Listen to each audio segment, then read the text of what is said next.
Radio Tungane, le journal.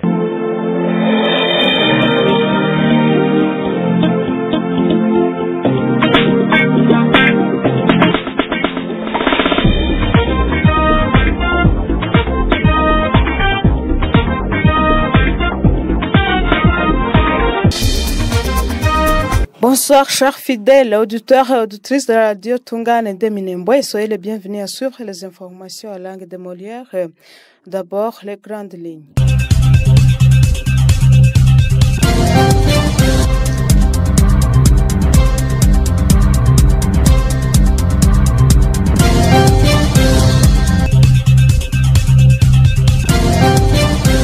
Les affrontements sont signalés à Kawela le matin de ce vendredi 25 juillet 2025 à suivre dans notre journal. La République démocratique du Congo, le Rwanda et le HCR s'accordent sur les principes de rapatriement volontaire des réfugiés.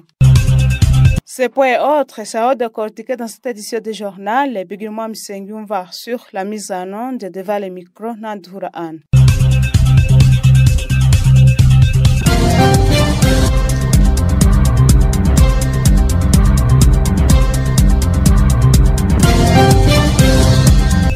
À Minembwe, les éléments des miliciens Maïmaï ont attaqué le village Kawela situé à l'ouest de la commune rurale de Minembwe dans le territoire de Fizi ce vendredi 25 juillet 2025. Selon notre source sur place, ces miliciens en provenance des localités Ibumba et Nyabibouye se sont introduits dans ce même village aux environs de 4 heures du matin où ils ont réussi à emporter 40 moutons d'un habitant de cette contrée répondant au nom de Moussore. La même source ajoute que les éléments Twirwaneho ont poussé l'attaque et que ces ennemis de la paix ont pris la direction vers ces lieux de provenance.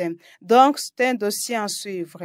Quito à Minembwe, 10 personnes ont péri à la suite de violents affrontements qui ont opposé les rebelles ADF à un groupe de Wazalendo dans le groupement Batike en territoire de Lubero au nord Kivu. D'après la société civile qui a rapporté la nouvelle, ce jeudi 24 juillet 2025, au cours d'un entretien téléphonique, les affrontements entre les deux camps précités ont été signalés toute la journée du mardi et mercredi dernier. Selon la même source, l'ennemi a pris la direction de Boudoudia. Certaines sources officielles dans le territoire de Lubero ont certifié la nouvelle sur les affrontements. Selon les chefs du secteur de Bapere, les assaillants ont attaqué un site minier sur place. Néanmoins, il s'est réservé de tout commentaire par rapport au bilan. Jusqu'à ce jeudi, renseignent des sources indépendantes, la situation était toujours tendue dans l'entité. En conséquence, les activités socio-économiques tournent au ralenti dans les villages environnants, les lieux où se déroulaient les affrontements. La haute cour militaire ouvre ce vendredi 25 juillet à Kinshasa le procès de l'ancien président de la République démocratique du Congo et sénateur à vie Joseph Kabila. Selon l'extrait des rôles de la Cour, l'auditeur général des FARDC retient contre lui une série de charges graves: trahison, participation à un mouvement insurrectionnel, crime contre la paix et la sécurité de l'humanité, homicide intentionnel, torture et déportation et apologie des crimes. Ce procès intervient près de 2 mois après la levée de ses immunités parlementaires dans un climat de tension politique marqué par des controverses sur la régularité de la procédure. Le cas Kabila estime que les poursuites sont politiquement motivées et juridiquement contestables.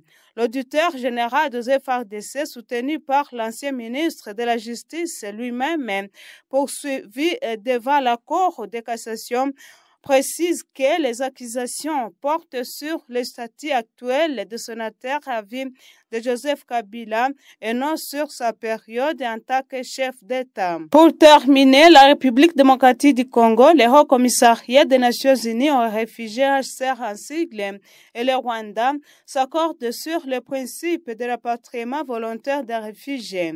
Les 3 parties engagées dans ce processus ont co-signé un communiqué ce jeudi 24 juillet à Addis Abeba, en Éthiopie, au terme de 2 jours de travaux entre experts.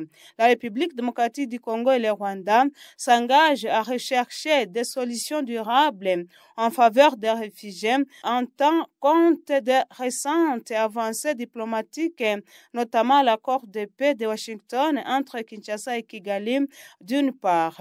D'autre part, la déclaration de principes signée le 19 juillet dernier à Doha entre le gouvernement congolais et les rebelles du M23 AFC. Ces engagements visent à créer un climat propice à la reprise effective et sécurisée du retour volontaire de réfugiés, précise un communiqué du ministère congolais de l'Intérieur publié sur X. Le communiqué conjoint recommande l'accélération du rapatriement volontaire des 600 réfugiés rwandais actuellement hébergés au centre de transit de Goma. Le document réaffirme également la nécessité d'une vérification appropriée de l'identité et de la nationalité des réfugiés souhaitant retourner volontairement dans leur pays en coordination avec les HCR. Le communiqué conjoint a été signé par Joachim Shabani, ministre congolais de l'Intérieur. Le Rwanda, pour sa part, était présenté par son ambassadeur en Éthiopie, le général Charles Karamba. Fidèles auditeurs, auditrices de la radio Tungane de Minembwe, c'est la fin des informations de ce soir. Merci de les avoir prêtées oreille attentive. On a enregistré devant le micro, Bigirma Msengium, va la partie technique.